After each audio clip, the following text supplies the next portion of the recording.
ஒரு நாள் கைலாயத்தில் சிவபெருமானும் பார்வதி தேவியும் அமர்ந்திருந்தார்கள். அந்த நேரத்தில் அங்கு திலோத்தமா என்ற ஒரு தேவதை வந்தாள். அவள் மிகவும் அழகானவள். அவளின் அழகை கண்டு தேவர்கள் மயங்கினார்கள். இந்திரன் உட்பட அனைத்து தேவர்களும் மயங்க பார்வதி தேவி அவர்களை பார்த்து சிரிக்கத் தொடங்கினார். சிவபெருமான் தியானத்தில் இருந்தாலும் பார்வதியின் சிரிப்பை கவனித்தார். பின்னர் பார்வதியிடம் மெதுவாக, பார்வதி, நீ ஏன் சிரிக்கிறாய் என்று கேட்டார். அதற்கு பார்வதி, இந்திரன் உட்பட அனைத்து தேவர்களும் திலோத்தமாவின் அழகை பார்த்து மயங்குகிறார்கள். அவர்களுடைய மனதை அவர்களால் கட்டுப்படுத்த முடியவில்லை.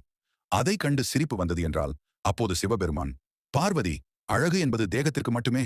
அது நிறைய நாட்கள் நீடிக்காது. இளம் வயதில் இருக்கும் அழகு காலம் செல்லும் போது மாறிவிடும். ஆனால் ஒரு மனிதனின் உள்ளம் தூய்மையானது என்றால் அதுதான் உண்மையான அழகு. அந்த அழகுதான் எப்போதும் நிலைத்திருக்கும் என்றார். இந்த வார்த்தைகளை கேட்டவுடன் திலோத்தமா, இந்திரன் மற்றும் மற்ற தேவர்கள் அனைவரும் தலை குனிந்து நின்றார்கள். அவர்கள் அனைவரும் சிவபெருமானின் ஞானத்தையும் அவருடைய உண்மையான பார்வையையும் புரிந்து கொண்டார்கள். அந்த நாள் முதல் அவர்கள் அனைவரும் உடல் அழகை பார்த்து மயங்காமல் உள்ளத்தை கவனிக்கத் துவங்கினார்கள். உடல் அழகு வந்து போகும். ஆனால் நம் உள்ளத்தின் நற்குணங்கள், அன்பு, நல்ல மனம் போன்றவை தான் உண்மையான அழகு. இதை சிவபெருமான் நமக்கு கற்பிக்கிறார். ஓம் நம சிவாய.